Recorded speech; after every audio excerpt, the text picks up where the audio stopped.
And there we are. It is Monday. It feels like a while, Jack, since we have sat down on a channel together and just hung like this. And yet it was only last week.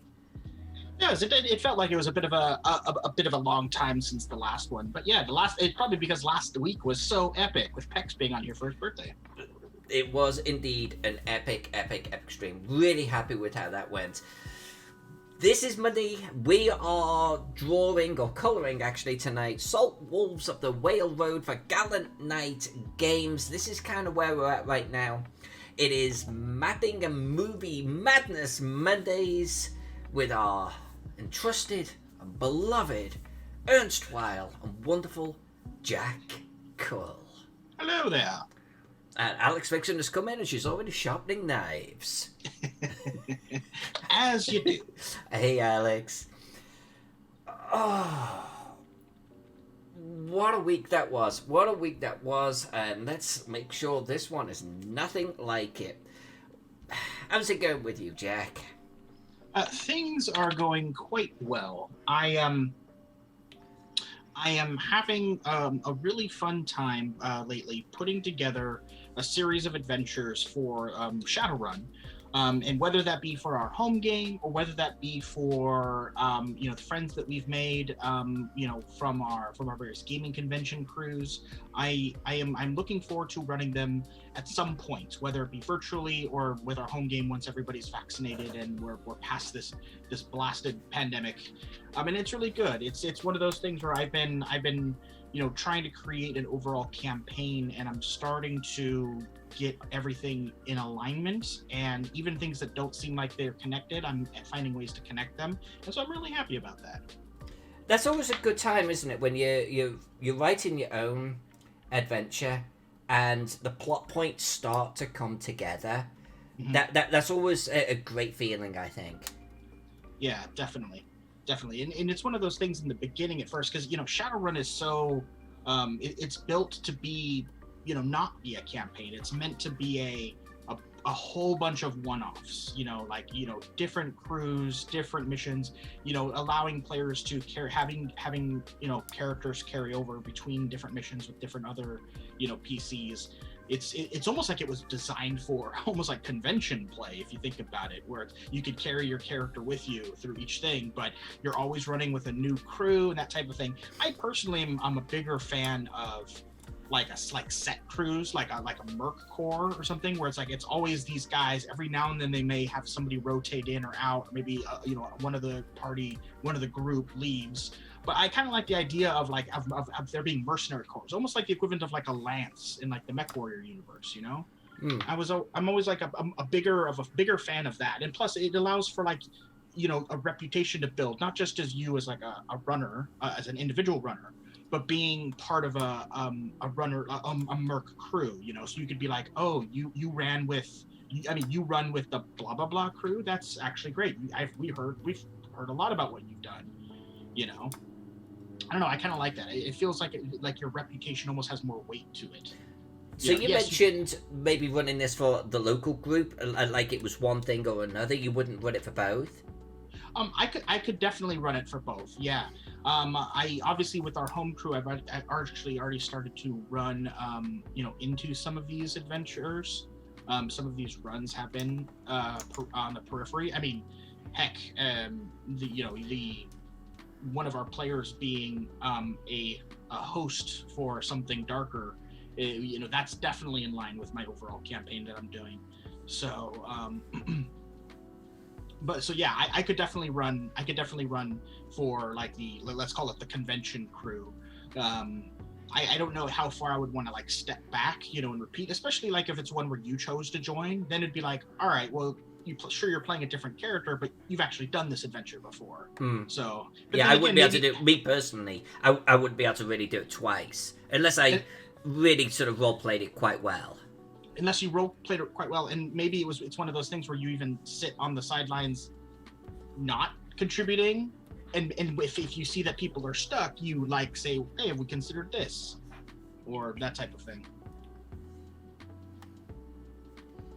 I had that in one of your Cthulhu Invictus games at a convention. I actually joined you because I'm either your assistant for a lot of times on those where I'll run and get you things or dice or anything that you're forgetting and that type of thing for a game, get you something to drink. But sometimes I'll sit in as an extra player, whether there be not as many people at the table or if it's just, it helps to have extra bodies there. And there was a couple of times when I did an adventure multiple times. And so I just had my character was just like the slinger at the back who just kind of like, did whatever the centurion said, and he never, unless he was directly asked a question, he usually didn't contribute because I was like, all right, I've done this before. So unless I see that the players don't have this, I'm going to say something. And luckily we were playing with players who were pretty stout. So they were able to. Hey, Princess. Hey, Brian. Hey, hello, everybody. Alex Fixon saying that's how Mike and myself run Shadowrun. I'm presently and very slowly working on a Shadowrun campaign, as well as a Star Wars D6 and a Rogue Trader. Nice. Phantom Jen, yay! It's Alyssa and Jack. That's right. Yay, Phantom! So yeah, that's one of the things I actually have on my to-do list is to approach to take a look at the Shadowrun hacking mechanics for decking, and I want to read the rules for the new Cyberpunk that was released not too long ago, where it was kind of like that they honed up the rules and they it's like a new edition of them for the that was in preparation for the thing for the video game. They wanted to like do cross promotion. And I want to see like if the role-playing game for Cyberpunk is kind of similar to how the hacking was in the video game, because if it is, that's kind of how I like that's always how I wanted hacking to be for Shadowrun, and and so I want to see if I can do like a hybrid system where it's like half Shadowrun, half Cyberpunk. So, Strega, we are doing very well this evening. How about yourself? Ooh, and Jen saying that she's just popping in between flights. See you all on Wednesday. Hooray! See you Wednesday, you better believe it. So do we own Cyberpunk? I thought maybe you got a copy. Maybe you didn't get a copy of Cyberpunk Red when it was being released. I didn't. Oh, you did not? Oh, okay. No. Well, I think that might be something we have to order then. I think I'm gonna be doing it on the stream. Don't forget to show off your credit card to everyone. Well, let's see. Considering I'm not presenting myself in Zoom, I don't know how that would work. Oh no, Princess, I'm so sorry. She says that she's had the worst Monday in the last. Oh, I'm sorry to hear that, girl. Oh, I'm so sorry. I'm glad being here is helping improve that situation. If there's anything that you wish to share, please do. Otherwise, we're just here for you. Big, huge virtual hugs, okay? What she said.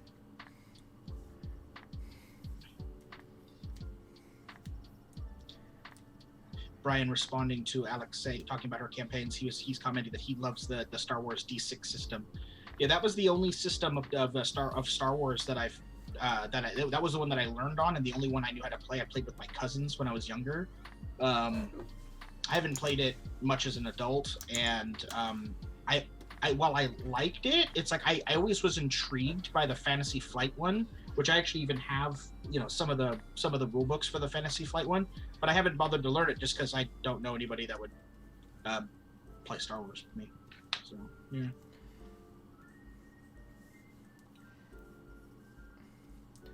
Well, I like GMing, and honestly, even I would be somewhat intimidated to run for you. And I know you've told me that that's a whole lot of poppycock, but... Mm-hmm. It's all the poppycock. It's all the poppycock. Because you know me. You know I'm not an actually. Yeah, but it's intimidating if you're not, like, a pro in something like the Star Wars universe. Running in the Star Wars universe with people that do know about it, and it'd be like you running in Rome, Jack. No, I could see that. It's one of those things, though. One of the things I love about Star Wars, though, is that it's like any other space game. You just, make shit up. Create a new planet. Create a new race. Create a new, a new ship. pull up a picture of something from Battlestar Galactica and be like, that thing flies up. And you're like, and we'll be like, well, shit. And you would go, oh, Battlestar Galactica, episode 13. You know I'm not like that. Heck, I can't even identify. I'm terrible when it comes to remembering like the nitty gritty stuff. Like I could not tell you. Okay, I could tell you. I couldn't tell you. Well, I could tell you that too. Okay, but like if like someone said like a ship designation, like it's a YT, whatever the freaking hell. Most of the time, I'd be like, what ship is that again? Is that that's not the Falcon, is it? Like the Millennium Falcon style freighter? What kind of one is that? All the time, every time I read a Star Wars book, I have to have my phone next to me because it'll say the race, the alien race that a character is. And most of the time I'm like, which one is that again? You know, unless it's like trivia about the movies, I so don't remember.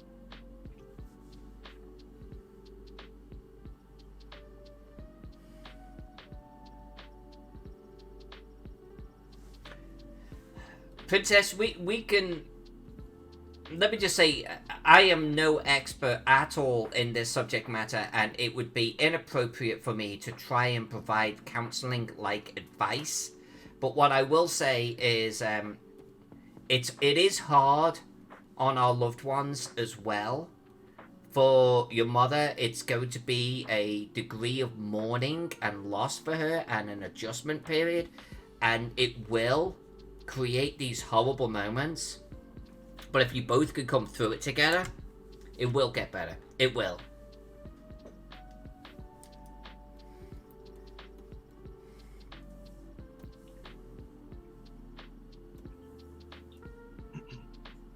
And I'm with you, Brian. The one drawback of the Fantasy Flight Star Wars is custom funky dice. Any system that's like, hi, we're gonna create special dice you have to have in order to play.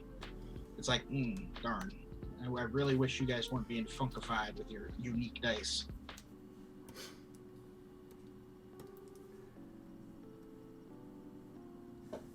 I think that too can make things a little harder for players to...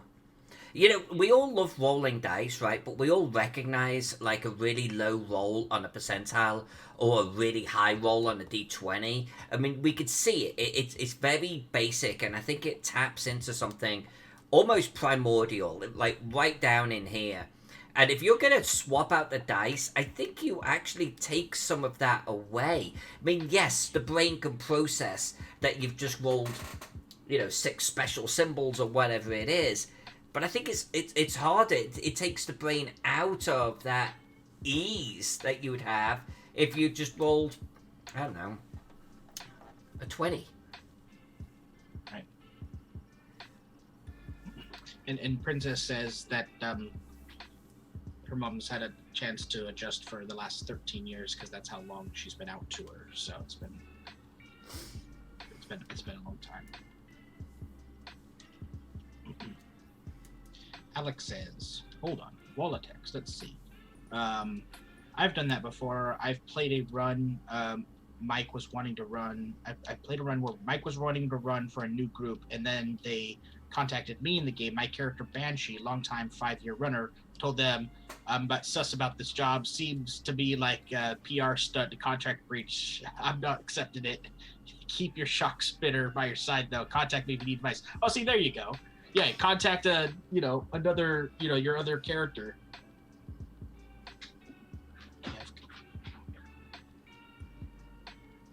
I've got right here on my shelf. I'm not even out of the package yet. But yeah, it's one of those things where, like you say, Alyssa, it's like not a one has, a similar a symbol that you're familiar with for the game. It's so wonky. Oh, really? Yeah.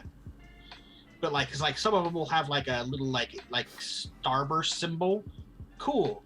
But then there's one that's like 2 starburst symbols. So it's like, all right, great. So, I mean, I'm hoping the more of a symbol, the better, just like in other dice. So who knows? Is that like that Star Wars game that we have that is the minis? Oh, the You know the one I'm talking about. Yeah. I've got some minis of them over there. I have the Rebels crew. Yeah, exactly. I mean, and funny enough, they're both by Fantasy Flight, and they both have custom dice. But yes, it's like the special symbols, and I'm sure in the role playing game there's a little cheat sheet for the players for like different concepts.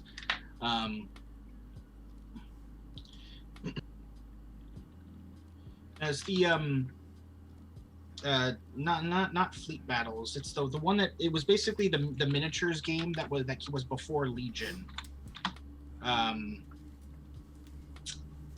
We still own it somewhere, don't we? Yeah, it's to your left up there. Fantasy Flight.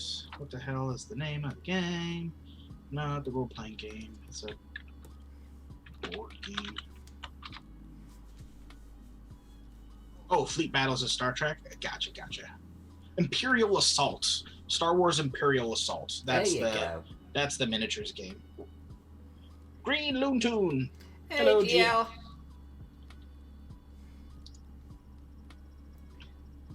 Yeah, I need to be careful actually. If I elevate my voice, your microphone, even though you're actually a couple of rooms away, it still picks up on it. Really? Yeah.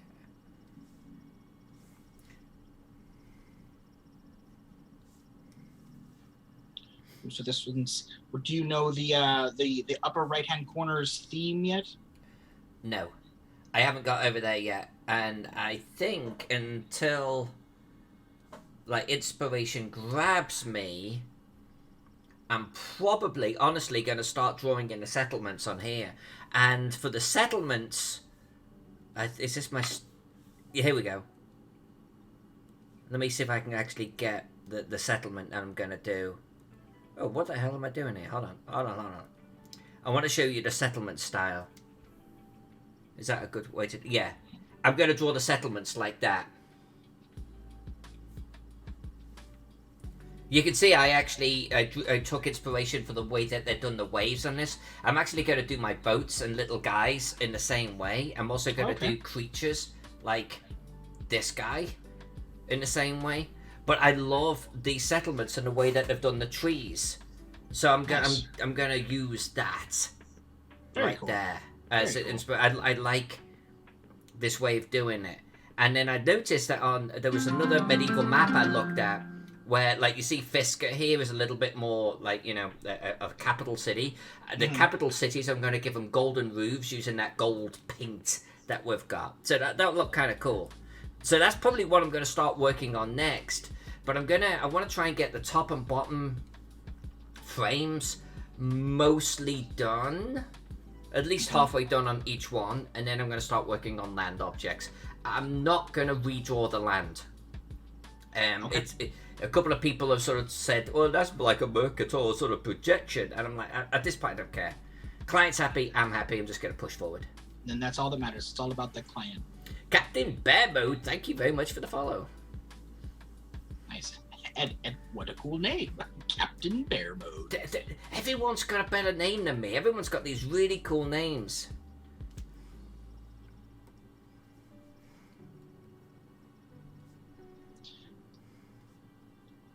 But yeah, it's one of those things where, I like the style that you've done. It's clean, and it's, you didn't want to replicate like a lot of the actual old maps, which are horrible. You can't look at them. They're really hard. The perspectives are all wonky and what have you, and it's like this is nice. This is. Right, so it's got to be used in a game, right? There's a certain amount of... It's a little bit like the Britannia one I did. The Romans never would have had a map that accurate, just period. And, there just comes a point where it's like, yeah, but this is like Roman inspired. It's got a Roman flavor. It's got Roman style. But it's got all of the details that we need as modern players. And if I had literally drawn that Roman map as the Romans saw Britannia, it would have been a freaking triangle. Literally. If I had done that, I mean, come on, professionally, I would have been slitting my throat. And the client would have been good one. How much am I paying you for this? No. Right.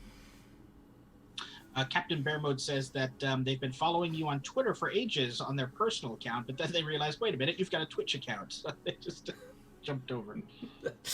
Well, thank you very much.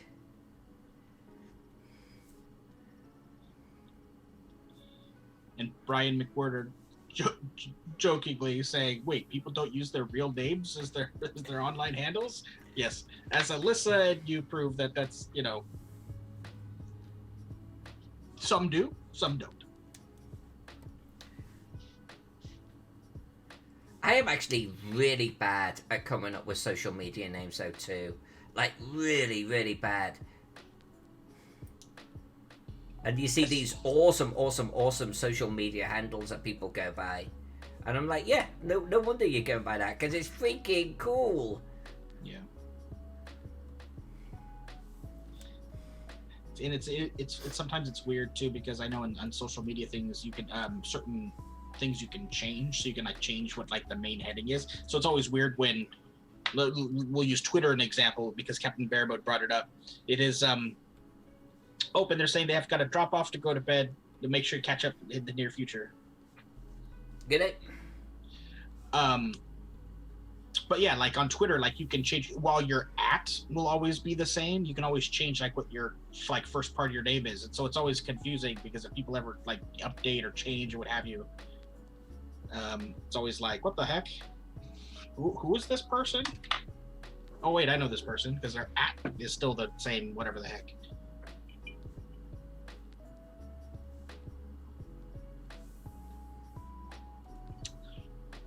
Gotcha. Thank you, Alex. Thank you. I'll bookmark that one. Yeah. Again, I haven't actually read the rules yet, only because I don't know anybody that currently is interested in playing it. So I haven't even like I said, I haven't even opened up the dice out of their packaging. So, but cool. I think if I could get on the other side of Masks of Nyarlathotep, maybe from my quarters. Cool. Yeah, I don't know if our group would even be into it, to tell you the truth. James would be making fun of things all the time, and he prefers Star Trek anyways. Maybe it's a short game, maybe they'd bite. Yeah.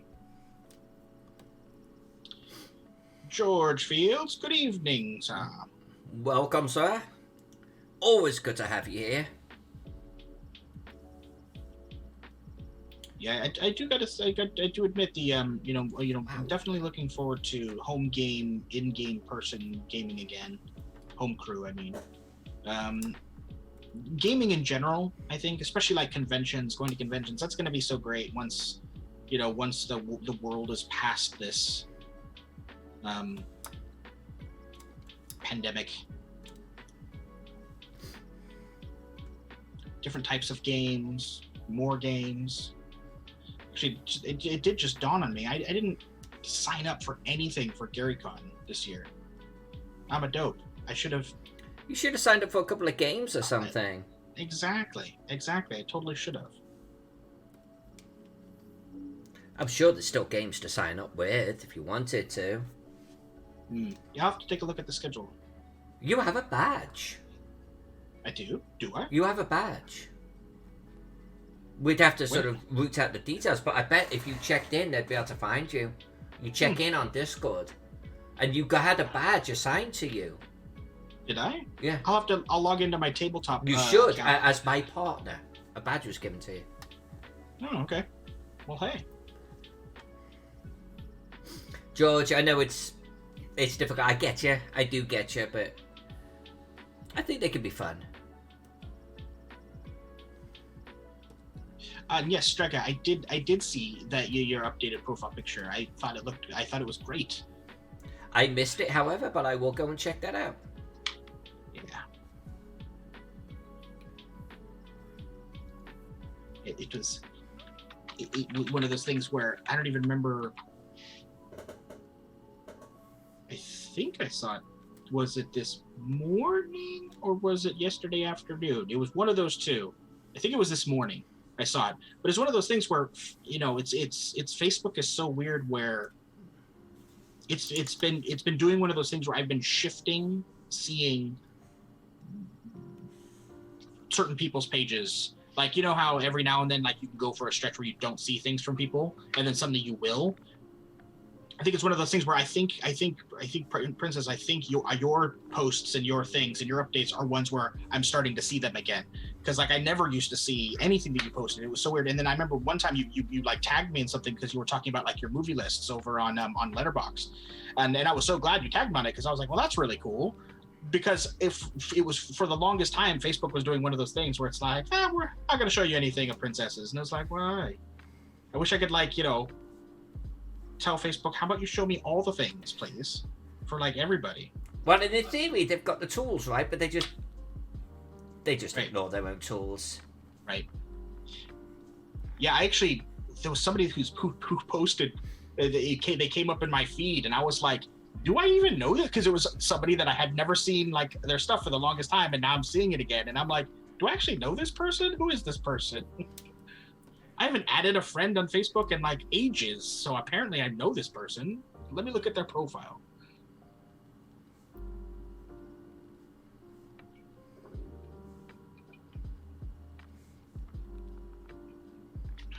You'd think that was the case, Princess, but it's actually crazy enough not. I interact obviously with Alyssa's posts all the time, but there's sometimes I have to go to her page because Facebook is not showing me stuff that she posts. It's really annoying. Well, that's probably to protect you because I'm a spamming git. You are a spamming git. That you are. But no, your point is spot on. Like I know when Facebook sorts its algorithm out in a different way because I will see completely different people in my feeds, just like that, and the other people, 90% of them are gone, buried. It's like Facebook has decided it's going to show me a different X amount of people. Right.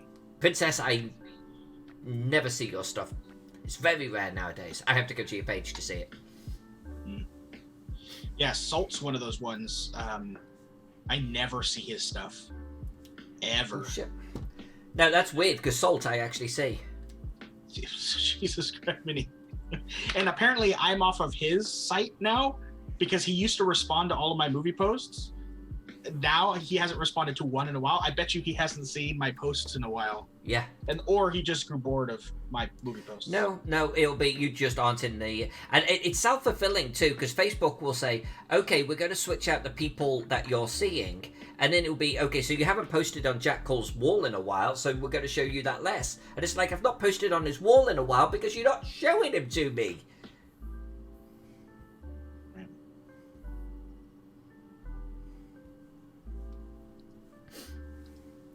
I think I saw that one, Princess. I think I saw the one you're referring about.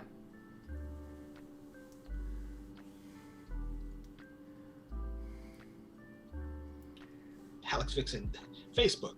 This person is not dead despite your hoping, so here's all their posts. Who the hell is this person? Right?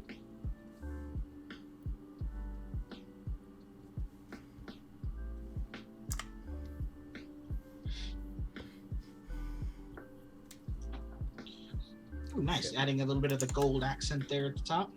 Yeah. Trying to keep a spot of illumination going on. Yeah. Princess, have you seen... Oh, no, I know you haven't. You haven't seen the 4-hour Jack Schneider cut yet. So, no spoilers. No spoilers. I know you're waiting for the general release. We have seen it. We liked it. I've got my usual gripes about DC movies in general, but I enjoyed it. Yeah, I know. It's funny. I know a lot of people were turned off by the length of the movie. But the funny thing is it's been advertised how long it's going to be from the get-go. And if people have a problem with long movies, you can either A, don't watch it, or B, watch it in pieces, because it is divided up into chapters. Zack Snyder's Justice League, Alex. Or you can watch it in pieces. But people that go into it knowing it's a long movie They force themselves to watch the entire thing in one go, and then they complain about how long the movie son is. of a bitch. I have, like, quote unquote no sympathy for those people. It's like, I would have been okay with it being even longer personally. You know, I could have handled another 2 hours. Well, and you can watch them in pieces if you want, but I don't mind a good long movie. I think that there's too much emphasis, and I get it. People don't want to sit at a movie theater for 4 hours. But I love the classics, you know, that are 3-4 hours long, and they tell a big story. I'm okay with that. There's plenty of films that don't do that, so give me one in the blue moon that does. Right. Yeah, Princess saying, I love long movies, but I need to be awake enough to dedicate my attention to them. Right. Well caffeinated, exactly.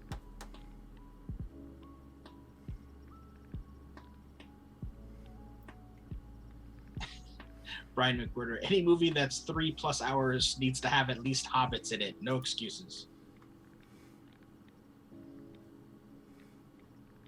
Epic. Yeah, epic. There's a good word. Epic. Ooh, the epic movies. Your Photoshop crash? No, it didn't crash. I shut it down. Photoshop has been doing this thing where the whole cursor will just disappear on me. Just disappear.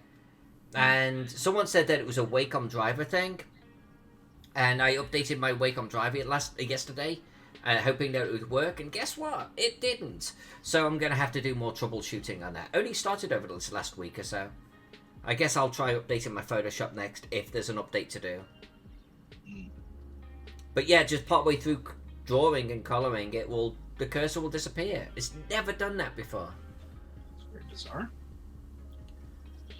Alex Vixen says, I only complain about the length of the movie if I can feel the time watching a drag. That's fair. That's a good point. That's a good point. Yeah, I've watched some movies that were like, less than 2 hours. And I've been like, oh my God, is this movie over yet? Good Lord. It's because, obviously, movies that drag are no fun of any length. Heck, this one, sorry to interrupt, Jack, this one, for me, felt actually kind of quick. It did not feel like 4 hours. I don't know about you, Jack. No, it totally didn't. It totally didn't. Yeah, I was watching a YouTube video. I don't even remember what it was. It was a YouTube video, for God's sakes. So, they're not that long to begin with. And during it, I was like, fucking hell, how long is this video going to last? And I was like, wait a minute. And I actually thought to myself, if I'm not enjoying this, why the hell am I watching it? It's YouTube, for God's sakes. And so I closed it down.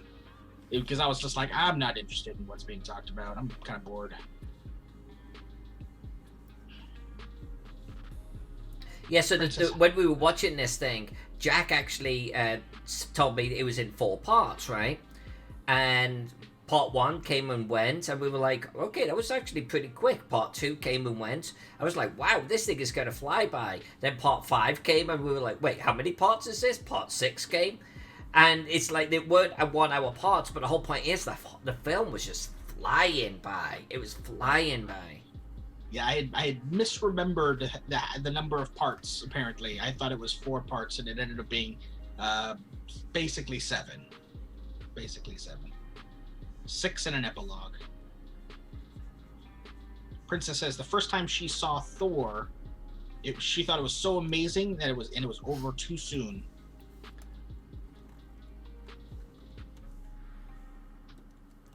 Now, out of the 3 Thor films, out of curiosity, how would you rank them personally? Out of Thor, Thor the Dark World, and Thor Ragnarok, how would you rank them from favorite to least favorite? And while we're waiting for that, Alex Fixon says, the last film that dragged badly for me was Crouching Tiger, Hidden Dragon, especially the fact of the flashback in the middle. Oh, interesting. Okay. I've actually never heard that from that film from somebody. Okay. Jack, what about you? What movie, if you can remember, has dragged for you? I will think on that for sure.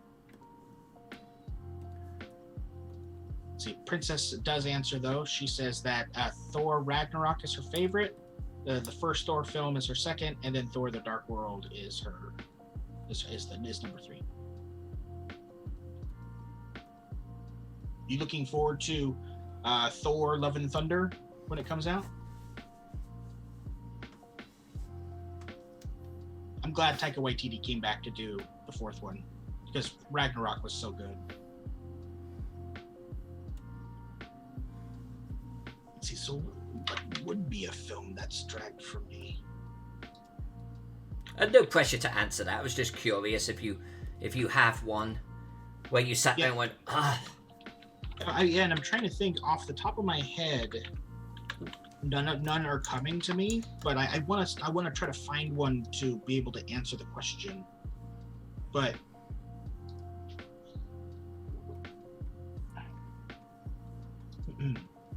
what about you, Alyssa? How would you rank the Thor movies? I'm not sure I remember the third and the second particularly well, to be honest with you. I think I remember the third one. The Thor Ragnarok, the one with Hulk and everything. And, I want to say 3, 2, 1. Honestly, I wasn't not a huge fan of the first one. It was okay.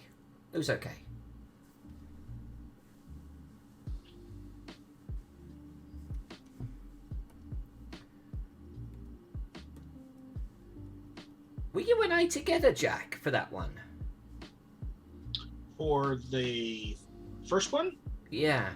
I want to say we weren't. We were. We were? Okay. We were. We rented it video on demand, I think. Okay. But yes, because it came out in 2011. Okay, then we definitely were. Okay. Wow, they busted out 3 movies in that 9-year period. Yeah. Okay. I mean, if you think about it, the MCU is well, no, wait, hold on. MCU's. I thought the MCU was going back some at this point. 15 years old? Iron Man was what, 2000? I thought that was mid-2000s. Iron Man, 2008. That's what kicked everything off. Okay.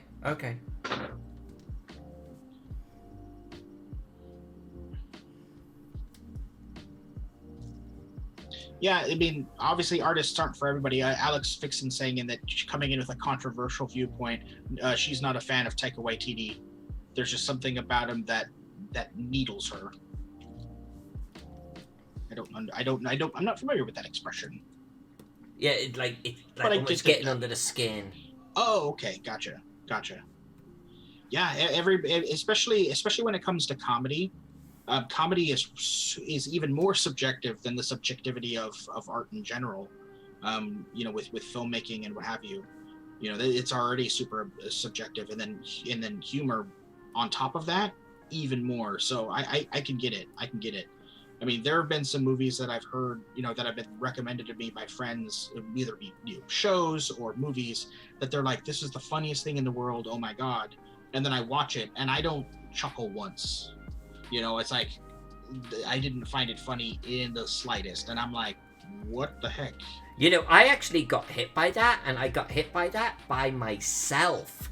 I actually watched a comedian once, and I don't know if it was just the mood I was in or the friends I was with, but I thought it was the dog's bollocks. I was laughing so much, and I took the video to England, and I sat down with my mum and dad and my sister to play this thing, and even I didn't chuckle once. And it was like, this is shit. This is crap. What the hell was I doing? So it can be incredibly subjective. How drunk was I when I How watched drunk this was the I? first time? Right. Princess, I do indeed. I love the Skeleton Key. Mephisto Waltz. I'm looking that up right now, and I'm going to add it to my watch list. There was a Skeleton Key, that one that's based in the South. Kate Hudson, and she's in New Orleans, I believe. Yeah, okay. In Louisiana. Yeah, the voodoo. Yeah, it's one. A good one, that. That's a great movie. And I went into that not knowing anything about it, so I was blown away. And that's probably why I like it so much. It was one of those ones where I didn't see any of the ads for it or whatever, but it was one of those things where it's like people were like, wow, the Skeleton Key movie's really good. And I was like, oh, Okay, that's that like weird thriller one with Kate Hudson, right? Like I know nothing about it. There's like a picture of her on the cover, like looking at the key or something, and I was like, all right, let's see it. I'm into things that are kind of spooky, and I was like, ooh, this is really spooky. Ooh, damn, this is whoa! I did not expect this movie to be this awesome.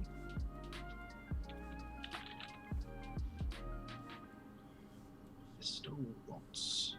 Okay. Oh, an old school movie, huh? 1971. Okay. Okay, cool. Directed by Paul Wendkos. Has he done anything else that I'm familiar with? Nope. Okay.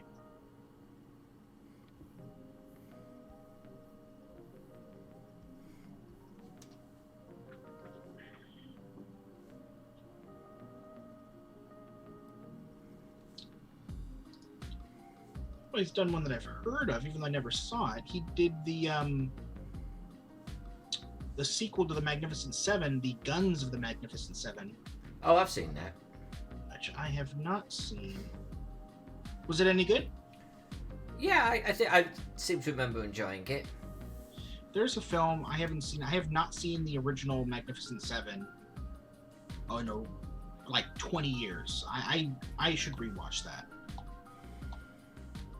I should rewatch that. Oop, sounds like we got a kitty. Yeah, the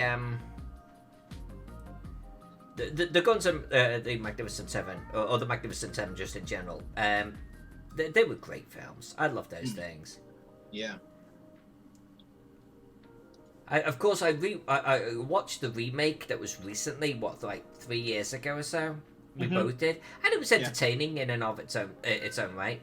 But it didn't capture the same magic for some reason. You weren't feeling it necessarily? Not on the same level. It kind of hits a different emotional string for me. Yeah, it's one of those things where I loved each of the characters, and I loved what the actors were doing with them. Like each one, I loved them. Like I thought they were great, and I thought they did a great job. And even their interpersonal interactions with each other were pretty cool. But it's like, yeah, like you said, it's like I didn't feel the weight of it. So when like the shit started flying, it's like I didn't care that they were like in danger. And when they, some of them start dying, it's like I wasn't emotionally invested in them. I thought they were all cool characters. I thought they were great. And some of the adaptations that they did, and some of the acting choices that some of the actors did, I thought were really cool. But that was kind of it. It was kind of like, eh.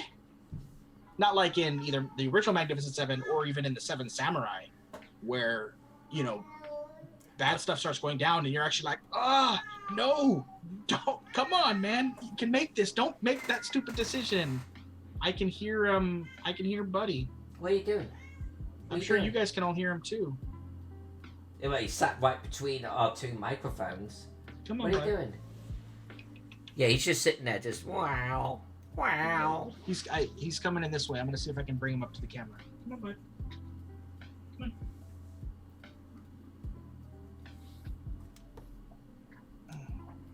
on. Say hello to everybody, Deacon. This is Deacon, everybody. Oh, he's coming in and out. Hold on a minute. Hold on. Let's get a zoom in on that.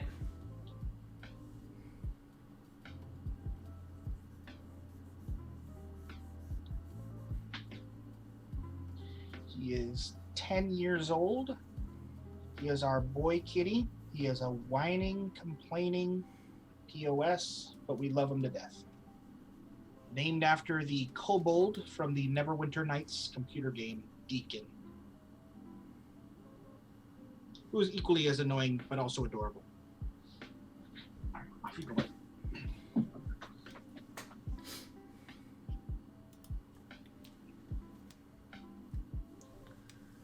Alex Vixen agrees with us. The remake she's seen, and while it was entertaining, definitely not as good as the original or even Seven Samurai. But was it better than Battle Beyond the Stars, the other Magnificent Seven Samurai remake? Have I seen that? Oh God, I don't know. I don't think so. It's a Roger Corman is a real cheesy sci-fi movie. Came out in like either the late 70s or early 80s. You know, that's one thing Early that I 80s. miss Early 80s. about the Hollywood theatre. The fact that they would do these cheesy movie nights. And you would get to experience movies like that.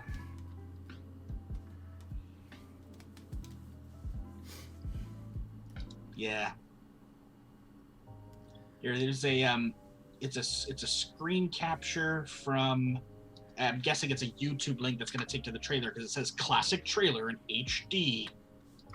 But here's an image from the of the characters from the film, and it's an artist's rendition of all the actors and characters in the film. Well, where are you showing that? Oh, okay, in the chat there. Yeah, Alex Vixen, Battle Beyond the Stars is one of my guilty pleasures. Nice. That is so. Is this a '60s movie? No, it's 1980 is when it came out. That's 80. Mm-hmm. Well, I guess so. Okay, yeah, the female in the center there should scream 80. Yeah, the Valkyrie. Are you kidding me? Freaking alien warrior woman race. I've got a funny feeling I've seen this. I think I've seen this, and I remember nothing of it. Yeah, it's pretty bad. It's totally like Alex said. Like for her, it's one of those guilty pleasure cult classic movies. Yeah, it's when you watch it, you either acknowledge the cheese and love it, or you acknowledge the cheese and you go, "This is so bad." So. I think even at the time it knew it was being a bit silly. I mean, hell, one of the characters is a cowboy, for God's sakes. It's crazy.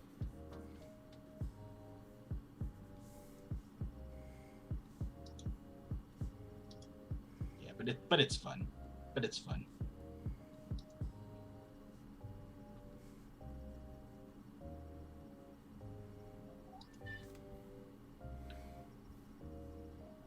Supposedly there was for I think the anime viewer in the chat with Princess Strega, maybe you've seen this and I haven't because you're definitely more of an anime watcher than I am.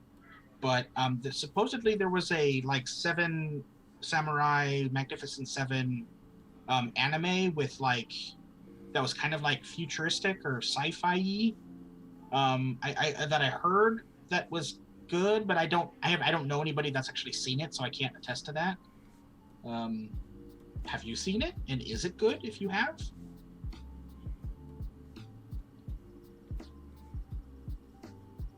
With the new Magnificent Seven, Alex Vixen says she kept thinking, when is Chris Pratt going to Star-Lord on these people or scream, release the Raptors?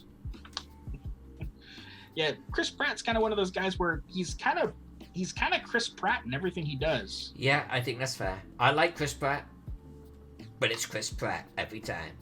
I mean, Parks and Rec. Chris Pratt.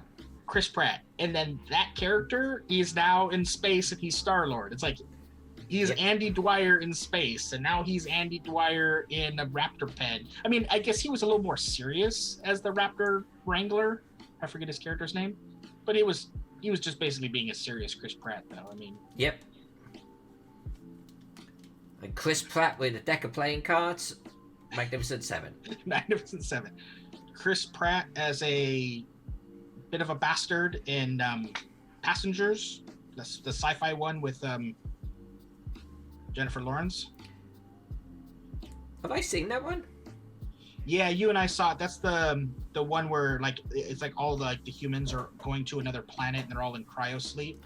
And something happens. Something happens and he wakes up early. Yeah. Yeah, and he wakes her up just because he doesn't want to be alone. Yeah, he's such a... I do not agree with his actions in that movie. Not a happy movie, that one, for me, personally. They're trying to write it off like, oh, it's nothing. It's like, no, it's so not nothing. He is not a good person.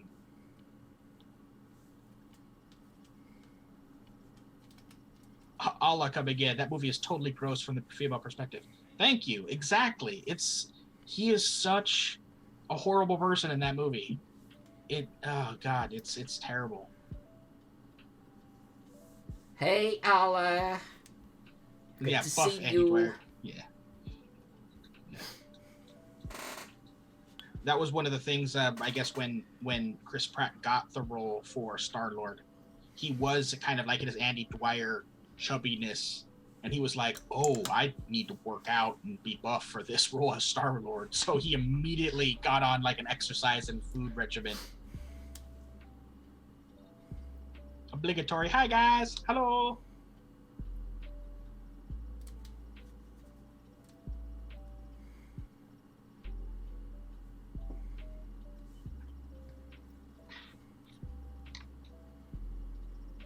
I forgot about that one, Jack.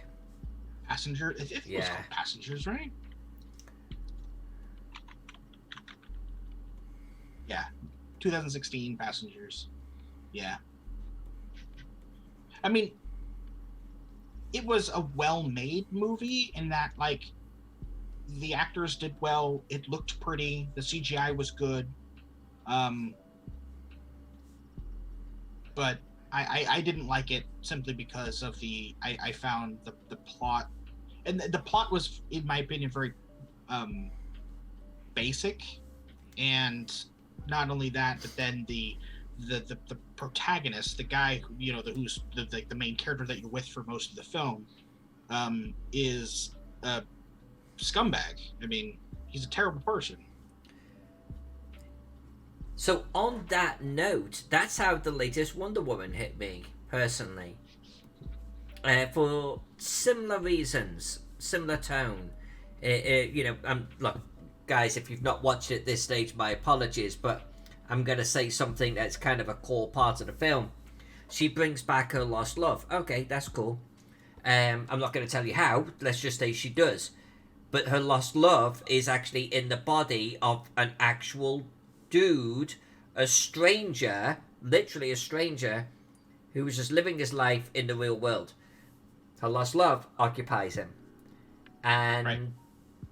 It was body snatching territory, you know what I mean? And she proceeds to start making out with this dude and everything. And she's seeing her lost love, but the rest of the world seeing this actual dude whose body you've just stole. And it just started to hit some wrong notes with me there. It was a little too blasé, c'est l'affaire. It was like, hold on, is no one got a problem with the fact that this guy who's alive in this world has just been replaced? Right. No consideration for... No concern at all.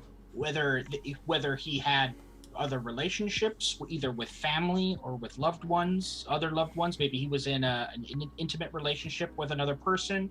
No regards to this person's employment. No in relation to, if this guy had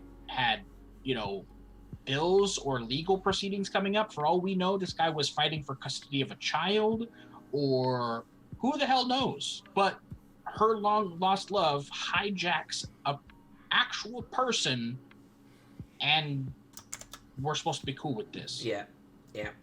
Doesn't even get acknowledged. Wargaming Recon, good to see you, my friend. And look, by chance, I am not wearing your shirt. Oh, I thought I was. Okay, my apologies. Look, hey, by chance, I'm not wearing your shirt. 2020 Total Con. Wait a minute. Yeah, Allah agrees. Pretty gross too. And but she says, but that's like a drop in the overall badness of that movie. Yeah, Good point. Fair. That's fair. Good point. I too was disappointed by the second one, which sucked because I really wanted to love it because I liked most of the first film. Ask Allah about the repercussions of the two snaps. Allah, what are the repercussions of the two snaps? What are we talking about, like the Thanos snaps? Yeah. Yep. And I know where she's going with this. I'm now intrigued. What's going on?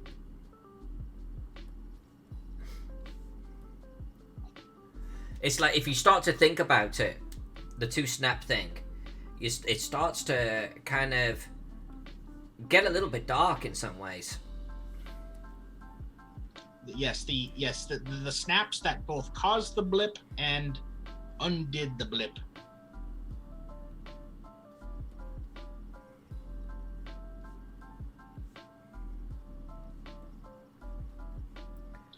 I'm not even sure it's being asked of me, but damn, it's pretty fucked up.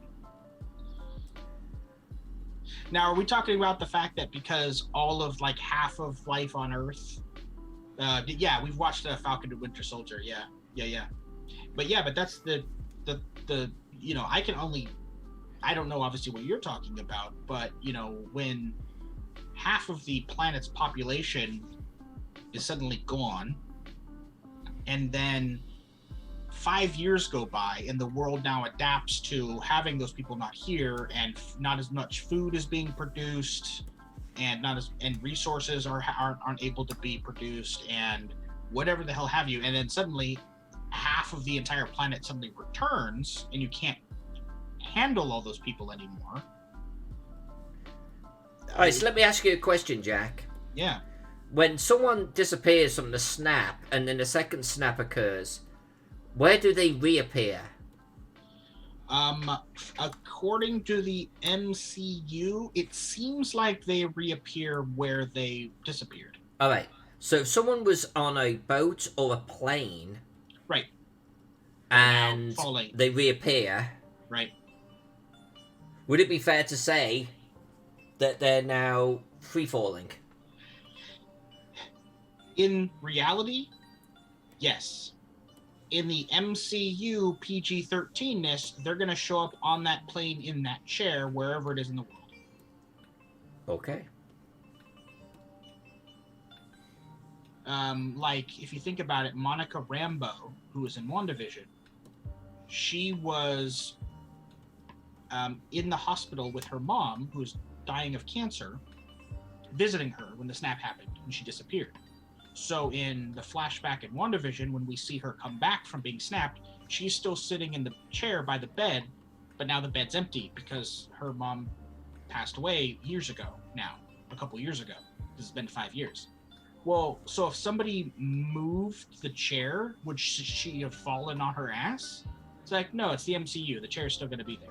Realistically, yes, the room could be rearranged. She could have recombobulated and they'd moved the bed, and her arm is now in the bed? Maybe she was leaning on it. Now the bed's a little higher. Do her arms rematerialize inside the plastic siding of the bed? My arms are in a big plastic bed at this point. No, of course. I mean, realistically, yeah, that's totally something that could happen. Holy crap. But because of MCU logic, nah. The bed and the chair and everything is exactly in the same position it was when she left. What I'm telling you, Strega, is not a spoiler at all. If you know like the overall MCU things where there's this, if you know the snap and you know the unsnapping, then that's it. And you know everything I just said was not a spoiler, so it's all good.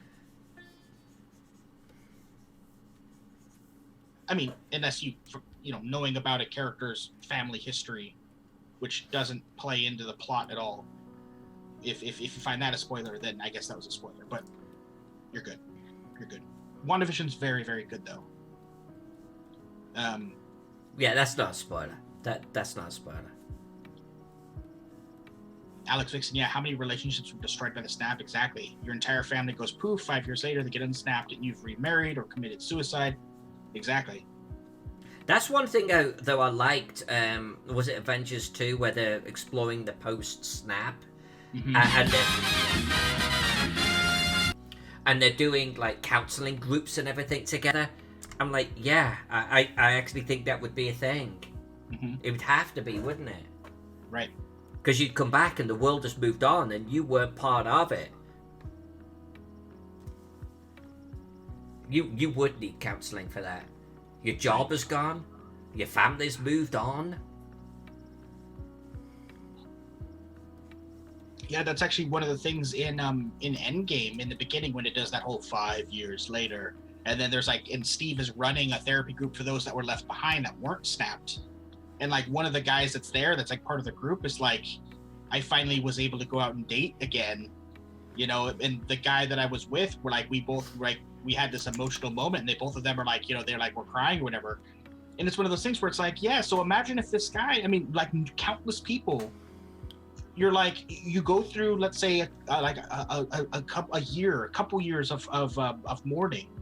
You know, let's give it like a worst case scenario. Let's say like it takes you 3 years, 4 years, but then you spend that remaining time being like, okay, I want to now be involved with this person that I've met that's left, and we're great, and we're good. Let's move in together. We love each other now. The snap happens, the second snap happens, and your partner and potential kids are now back. And you're like, I spent 4 years mourning you, and I've now been in a romantic relationship with this new person for a whole year. How you were dead? What do I do with my life now? What even is life? And I sold the house because I moved in with this person. It's like I'd come back, you would have sold all of the miniatures a couple of days after I was gone. Days? Come on, hours. Hours. I come back from shopping and say, hey, I didn't get snapped. What the fuck? Like, well, I made $20. Eh? Big truck leaving with all the minis. You're like, $20? Yeah, Alla says, keeping it pretty ambiguous. Very well have happened to some people. Yeah, they went really dark. Yes, yeah, some of the storylines really dark.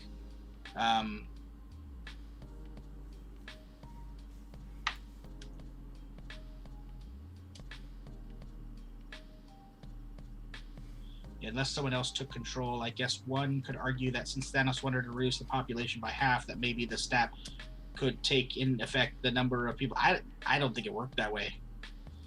Yeah, I don't think the snap was that thought out.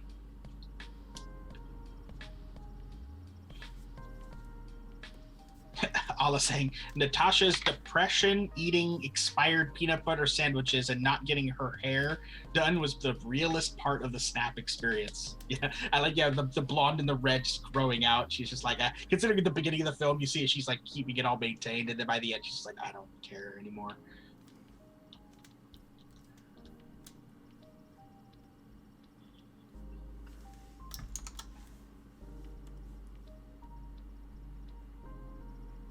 Well, see, yeah, in Strega, if you think about it, that was,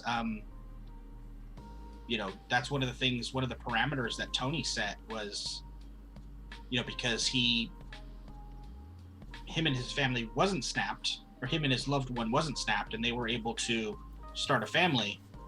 And he was like, we can't change anything. Because he's like, if we go back to when it was, I won't have my kid anymore. I won't have the life that I've created now. He's like, and that was like his big thing. His thing was like, no. He was like, no, we can't. I will not allow it. I will not help you guys if that's the case. I mean, sure, then they could have been like, screw you, Tony. We're doing it anyways. But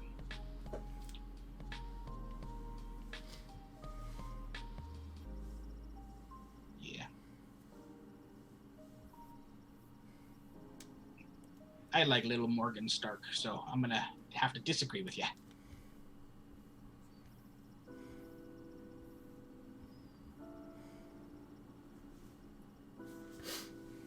Oh yeah, but obviously he was.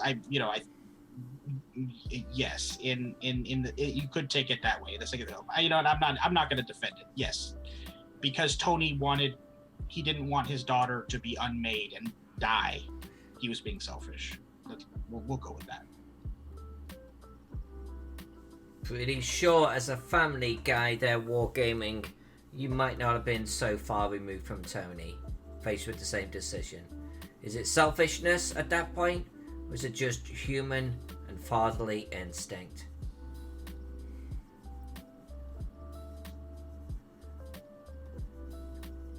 I think it was a believable response to the situation for me.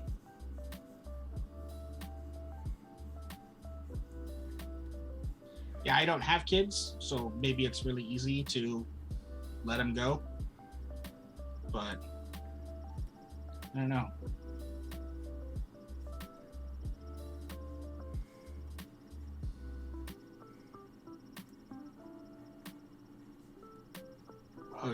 George Fields is back. He got a surprise video call from his grandkids. Oh, cool. Hey, that's cool.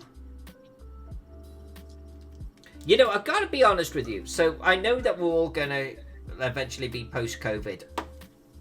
I think COVID's going to be around for a long time, you know. We're going to be uttering it in the same tone as the flu and getting our COVID shot every year. But that by the by, there are certain things that have happened in this last year that have been absolutely terrible. Absolutely terrible. I'm not going to actually, you know, try to, you know, undermine that. But there have been certain things like video calls and stuff, which I actually think have been really cool, and I hope we don't lose them. I think we've tried to stay in touch with each other more, you know? I think we've become aware of technology and how it can help us stay in touch. And I hope that stays. Yeah, I do as well. You know, with families and friends and, you know, everybody, you know, because if you think about it, before all of this happened, a lot of ways to connect with people, whether it be social media accounts, whether it be Zoom, whether it be Discord, whether it be Google Hangouts, whatever it may be, you know, FaceTime, you know, on Apple devices. It's like people knew that they were there, but there were certain groups of people that either like ignored it, or they didn't want to look into it, or they were like, that's too complicated for me. But everything has forced everybody to kind of get into it, look into it, and all that jazz. I mean,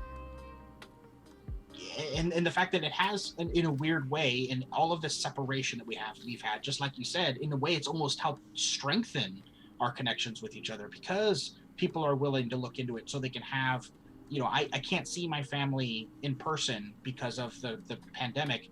I want to be able to teach me how to do this digital communication thing. I think it's great. I agree with you. I hope it keeps up. It's like you and your mom and your brother on Sunday all chatted together for an hour or so. Would you have done that pre-COVID? No, because that's the thing. Even like pre-COVID, you wouldn't have even gotten a joint call together. It wouldn't even have been a joint call. Exactly. It would have been you know, my brother would have gone to see my mom because they lived nearby each other, and then, you know, maybe I would call to talk to them and they'd pass the phone around. But even then, it'd be like that's probably not going to happen. You know, they're probably not going to pass the phone around, you know, on a Sunday. But yeah, because of COVID, we all jumped on a Zoom call and we all hung out together for like an hour and a half on Sunday yesterday. It's like, cool.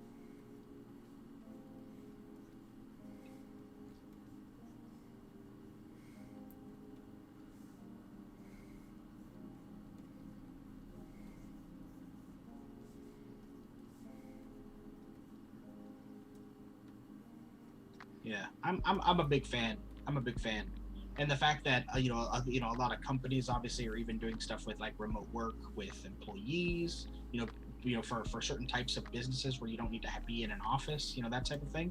It's like I one thing that I think that's beneficial that's come out of this is the fact that we've had increased, communication benefits for personal life, but then also for professional life for employees and stuff. The fact that it was a bean. No, question time. Okay, sorry, go ahead, Jack. Question time. But no, yeah, just the fact that it's opened up so many things that, which is funny because it's like all of those things have been there, but it's the fact that, you know, the pandemic has jump-started people actually doing it, actually looking into it, actually getting things in place. Because I don't think it was almost like it forced their hand. Like it was almost like they were being lazy. Like if we don't have to, why look into this? And now they have to do it, so they're like, oh wow, this is working better than I would have thought. It's like, yeah, it would have worked this well ahead of time. Oh, my camera is frozen. Interesting. Actually, let me check. Yeah, it's not frozen on Zoom. That's weird. It's like the stream OBS That's or whatever it is. Weird. Oh, it's just cleared up. It's just cleared I'm back. All right. It didn't know what to do with your awesomeness. Now I'm not there at all. What the hell? Is the Zoom being covered or something? No. Oh. Oh, wait a minute. Well, hold on a minute. Hold on. Dun, dun, dun, dun, dun. Dun, dun, dun. What? Dun, dun, dun, dun, dun. Dun, dun, dun, dun. I can still hear me. Yeah, you are not there. I am a ghost. The ghost of movies past. Changed it. Yeah, you have disappeared. Oh, that's... Hold on a sec. Hold on. Hello. Where's you? Hold on. What? Yep. Hold on.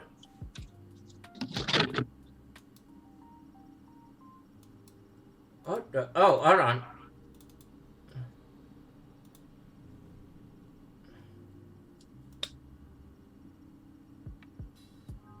Oh, where's Jack?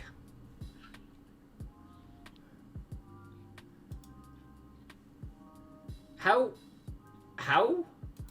That is so bizarre. How? We've never had that before. Well, I partially got snapped because apparently my voice got left behind. Yeah, Alex Vixen is like, you got snapped. Holy shit, that's so weird. Well, the funny thing is in the call we're still connected. We're still here. Connected. I can see you. Yeah. On her personal thing, she can still see me. So it's like, why doesn't the program recognize that I'm here? That is so weird. All right, let me I'm taking up your mapping time. I'll just be the disembodied voice. If anybody wants to see this beautiful scruffy face, they can jump back on the replay. Now you're just all white. Oh, like a undead white? Is that a bad thing? You say that like that's a bad thing. Oh, look, there it is. It's back. Is he back though? That is so freaking weird. I think he is still a disembodied voice. Okay,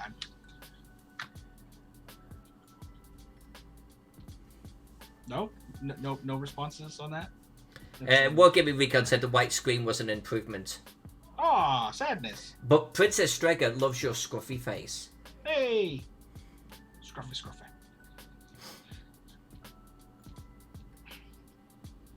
I need to... I'm getting banned. It's because of my ghostly presence was annoying. You were like, I'm done. Alex, like, I got no time for you. Hey, no one got time for that. Sorry, what was that? What? What? You say something? We need to redeem wine.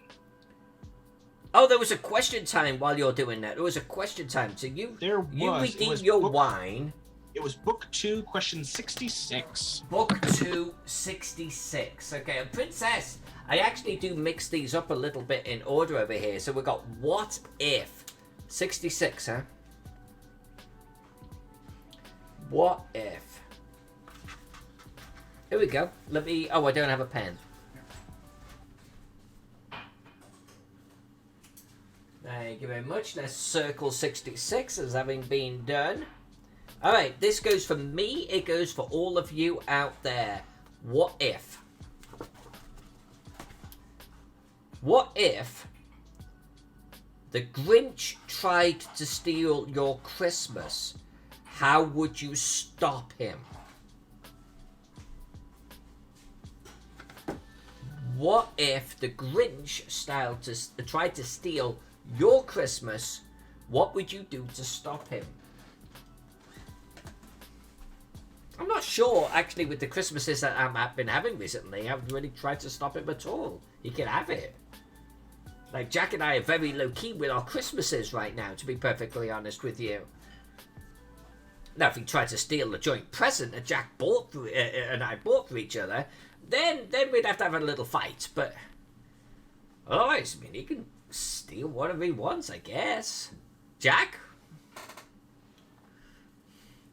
Wargaming Recon would do it with a big hug. George Fields wouldn't. Princess Streger doesn't celebrate Christmas, so we're kind of all in the same boat. It's like, go out of Grinch.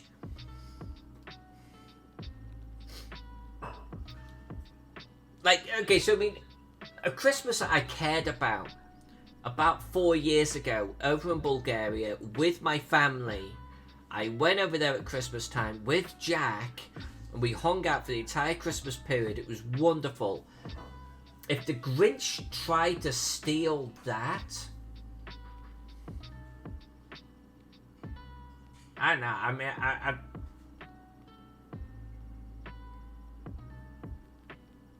I'd have to be in a fist fight. I don't know. I'm not going to try to appeal to his better sense of judgment or anything.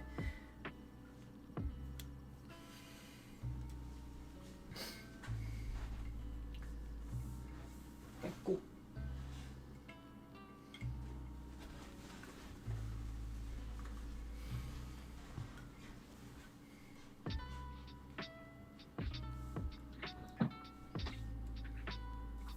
Seems like such an odd question. It's a really odd question, but I guess if you've got 3,000 questions, some of them are going to be hard.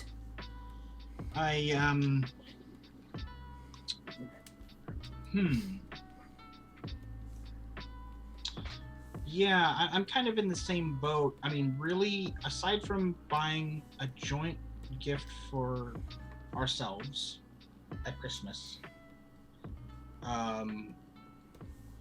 we put up Christmas lights outside of the house.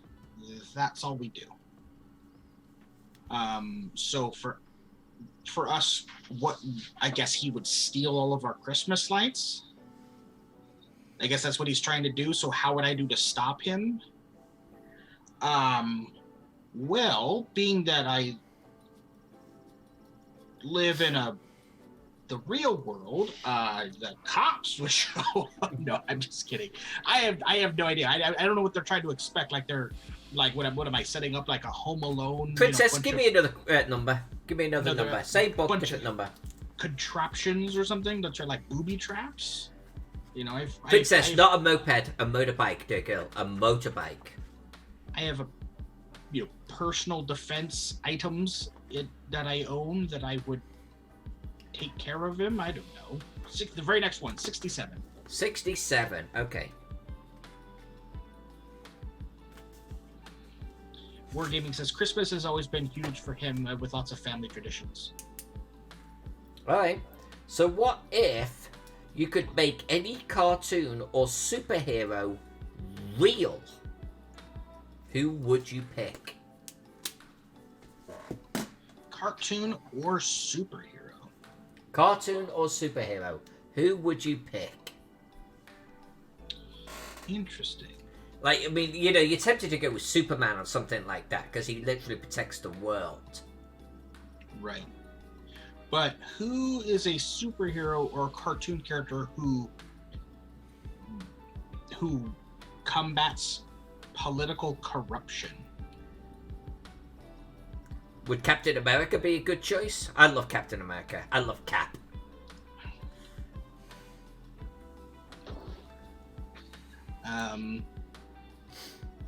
Princess Strega immediately comes out with Supergirl, and I would want to be her. Nice.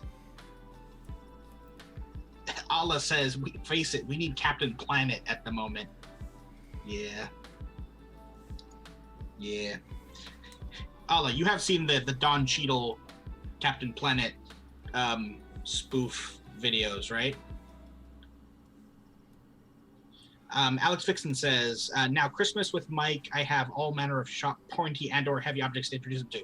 See, I'm kind of with you, Alex. In our home, we have lots of pointy things, we have lots of slashy things, we have lots of bludgeoning things, and we have lots of projectile things. So, we've got, we've got like the entire thing. I think we just need a cannon and we're set.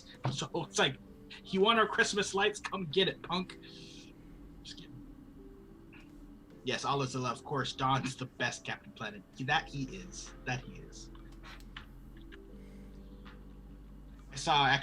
Funnily enough, I actually saw a Captain Planet meme this morning.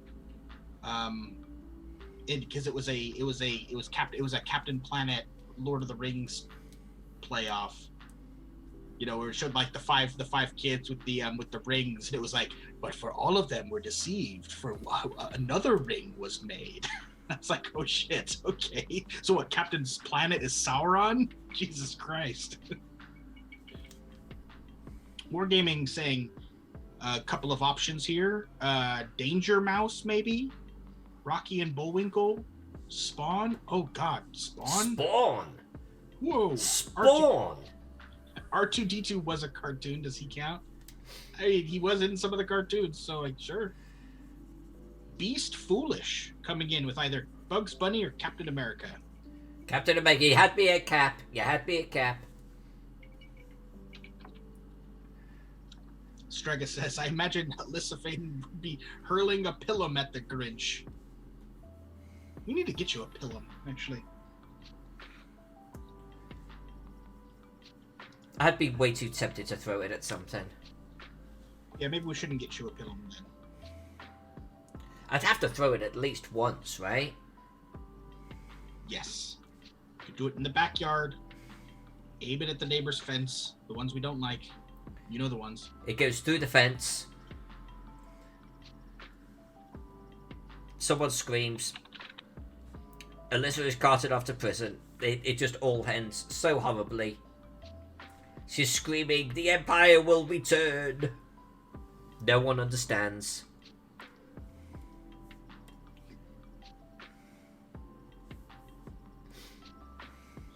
Cartoon or superhero brought to life. And actually, wargaming, if you think about it, speaking of superhero, R2D2 is a goddamn superhero. He's the character consistently through all of the Star Wars films. He's the guy that comes in clutch when stuff needs to get done. He's not a superhero. He's a goddamn superhero. He's a tin can, and you've got to accept it. Better than Captain America. No, he's not. R2D2 has Star Wars universe's ass. Captain America keep his America's ass.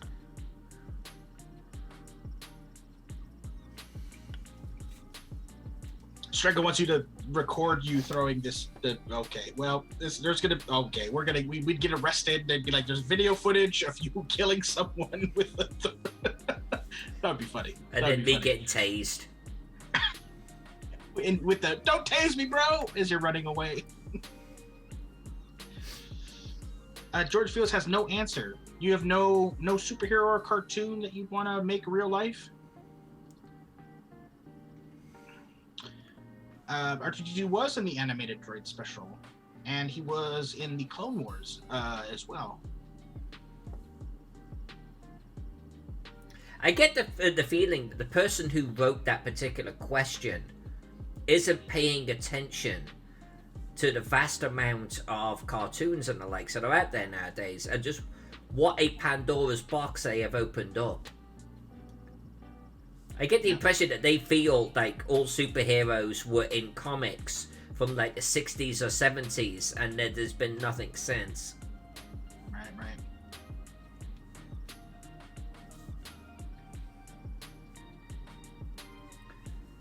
Yeah, the Droid series, and not only that, but the Droid series are going to be coming to Disney Plus here pretty soon. That's going to be cool. Tartakovsky's Clone Wars, the Droid series, the Ewok TV movies. Oh, sign me the fuck up, Jack. Oh god, they're so bad. I think I just can't wait to be watching that shit.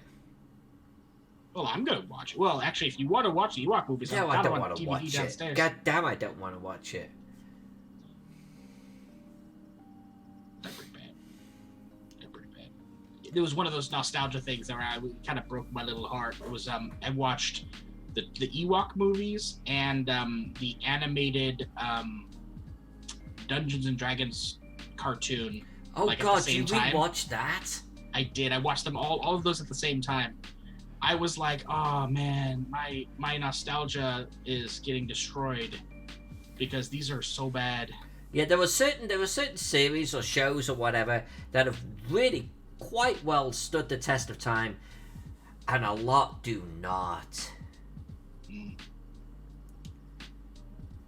In fact, what shows have you all tried to watch, like tried to go back to from a nostalgia perspective, and it just has not held up? And I will go first, and some of you won't know this one, but Alex Vixen might. Sapphire and Steel is mine. Oh, and Blake 7. I tried to go back to Sapphire and Steel and Blake 7 because I loved those freaking shows when I was a kid, and they just had not held up. Okay. And I'll go one stage further. For me, ones that I think would be a disaster for me to go back to would be Logan's Run and Space 1999. Or even Voyage to the Bottom of the Sea. Was it Voyage to the Bottom of the Sea? Or do you mean 20,000 Leagues Under the Sea? No, it was a series. Oh, okay. And it was awesome. Except I know nowadays if I watched it, it wouldn't be. Let's see. So starting up a little bit, let's see. Wargaming was stating the names of the Ewok movies. Cool. Brian McWhirter saying he liked the Droids cartoons and loved the theme song. Thinks the theme song was outstanding. Strega changing her answer. I'm guessing because she's saying that the original cast of Charmed, the Charmed ones, are they basically superheroes even though they're witches? I guess that's why. Alice saying the X-Men animated series was pretty solid. Wargaming saying that the D&D cartoon was something Ernie Gygax was heavily involved with doing that, or so I was told. Alex Vixen says, myself is Tirani, the Martian Queen. Looks at her Twitch avatar for no reason. Wargaming... Yeah, I think there was a Logan's Run series. Oh God, there was. Yeah, look it up. Yeah, I think it was 70s. And Alex Vixen confirms that yes, it was called Voyage to the Bottom of the Sea. Voyage to the Bottom of the Sea. I loved that show. There's no way that it's held up though. No way. So Wargaming's answers are Different Strokes, Silver Spoons, G.I. Joe, Transformers, and one that I find odd, The Sopranos. He doesn't feel would hold up if you watched it today. I've actually been rewatching some Sopranos recently, and I've been entertained. There was an old comedy show too back in the 80s called Porridge, which was based in prison, and it followed one particular, several characters, and it was just this guy's life inside, and it was funny back in the day. I have tried to rewatch that since then. Oh no. So I backed away from that. See, I didn't grow up watching a lot of TV. I had to watch stuff as I was like when I hit high school and college, and I finally was able to rent stuff or borrow VHS tapes or what have you of old stuff that I missed. Because when my family divorced when I was pretty young, neither one of them had a TV, and so I actually missed a lot of early television stuff. So I actually don't know. So some of my stuff came, I saw Taxi for the first time when I was in my late teens, early 20s, and I thought it was great. It's and I missed that ball by decades, and I was this show Taxi is fantastic. I don't know. And so some stuff or some stuff I watch and I'm wow, you know what? Let's see if I can think of one that is when I saw it, I was wow, this was popular back in the day. This is real bad.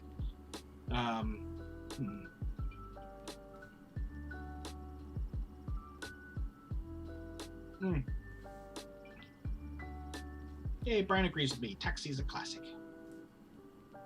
Taxi is one that I couldn't get into too much. Oh, really? Yeah. I don't know what I was watching instead. I think it was soap. I was watching soap, and Taxi would come on afterwards there in England. But I'd have my soap filled, so I was good, thanks. I've actually never seen soap. I've heard of it, and I've heard from many that it was pretty good. I never watched any of it though.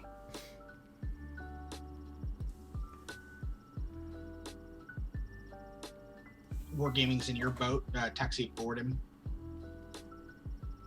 Alex Dixon says King of the Rocket Men.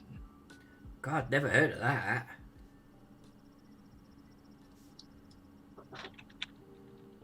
I did. This is gonna almost seem like it's blasphemous, but Because all of the Simpsons are available on Disney Plus, I tried watching the first season of the Simpsons, and I wasn't digging it. I wasn't really digging it.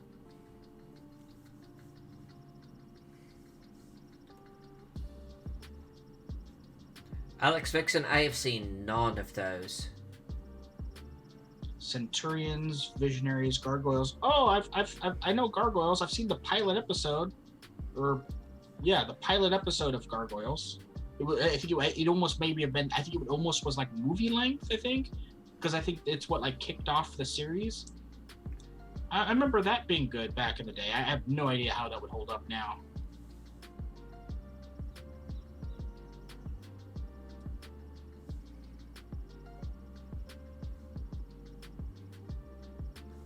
Princess saying, I didn't start watching TV show MASH until the late 90s. It's now one of my most watched shows, but not my favorite show, Sliders, takes that spot. Yeah, I remember you've actually talked about Sliders in the past. That's a show that I missed it the first run through, and so I went back and I started watching it. Sadly, I didn't complete it. I actually have no idea why. Oh no, I remember why. The person I was borrowing the DVDs for, I fell out with them, and so I never was able to finish. I think I watched like the first two seasons. No, the first season of Sliders. I don't think I got past the second. I never got into I never was able to get past the first season. I've never seen any Sliders at all. Oh really? Yeah. Oh, it's good. I couldn't get into MASH. I don't think I've watched any complete episodes of MASH, and I've only watched about 3 Quantum Leaps, even though I really love the show.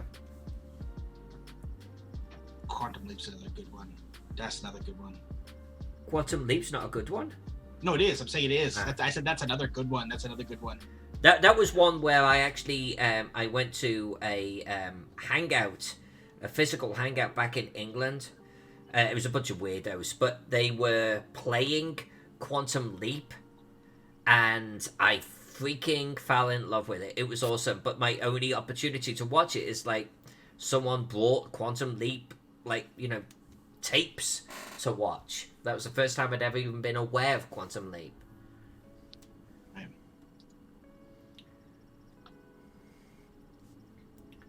I've lost my cursor again, by the way, but I'm just going to go until we finish the stream. So. Okay. I don't know if I've ever seen the Quantum Leap finale. Wargaming was saying how he thought that Quantum Leap finale was horrible.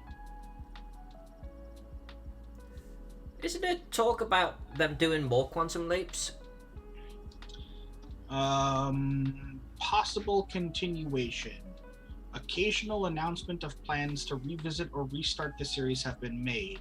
In July of 2002, so 19 years ago, the Sci-Fi Channel announced that it was in development of a 2-hour television film based on Quantum Leap, which it was running reruns at the time, to serve as a backdoor pilot for a potential new series. But apparently that didn't go anywhere. In 2010, so 11 years ago, at a San Diego Comic-Con International, Scott Bakula said that the producer was working on somebody, I don't know who this person is, they say a name, Belisario, maybe that's the showrunner from the original series, was working on a script for a potential Quantum Leap film. Obviously nothing ever came of that. In October of 2017, again, this Belisario person confirmed at the LA Comic-Con that he had finished the script for the feature film. Oh, okay. So it only took him 7 years, and then still nothing has come of it. And then NBC has stated that they have considered a potential relaunch of Quantum Leap for their Peacock streaming service. But again, no word on that.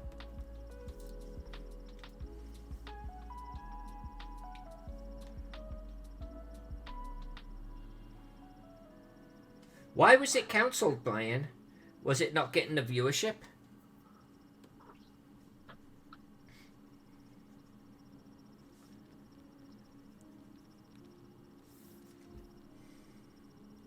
Alright, I'm going to finish the white bits on this here, and then I think we can call this done for the night. I'm going to try and figure out why my cursor keeps disappearing, but I'm going to guess that Wacom is going to blame Photoshop, and Photoshop is going to blame Wacom, and I'm going to get nowhere.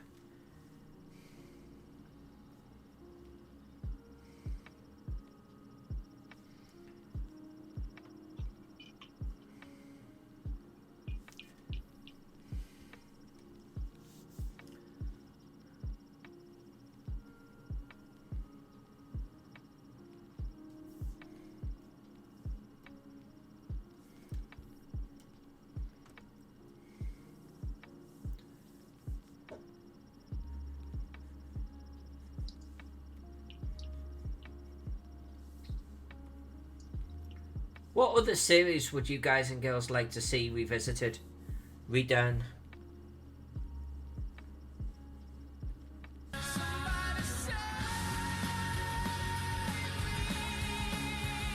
I think the one that I want to see is Blake 7, because the old one has not aged well, like, at all. But I actually think it is being redone, so that's kind of a cheat. Nice. Yeah, it's one of those things where I know a lot of people are obviously super opposed to reboots or remakes or what have you. But I'm always a big fan of, if we're in because we're now in a better place to tell better stories or more complete stories, or shows are able to have a longer budget, or excuse me, a bigger budget, that type of thing. I'm all for stuff being remade, even ones that, like, we're holding on to our nostalgia, like, with an iron grip.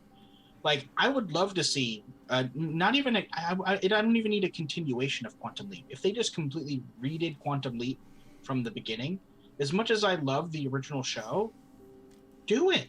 I mean, with the technology we have for, like, special effects, the filmmaking techniques that have now become pretty common, with the budgets that are now available, with the types of shows that are now available to be shown, I think it would be great. I really do. And the great thing is we would still have the originals as well, that are still pretty good for the most part. So it's like, you can now have both. You can have your cake and eat it too.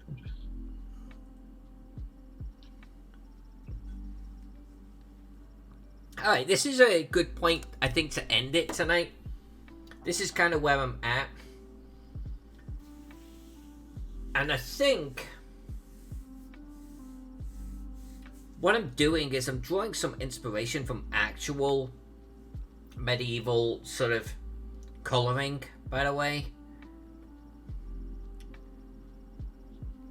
It's a good example. So nice and bright on these things. And I feel like I am getting there. I am going to stop, and I think tomorrow I'm going to start working on the interior of the map, and I think we're going to start doing some locations for this, because I think it's going to start to pull in the whole purpose. I really, really, really wanted to see if I could make this frame work. I feel like I can. I feel like it's going to feel illustrated, you know what I'm saying?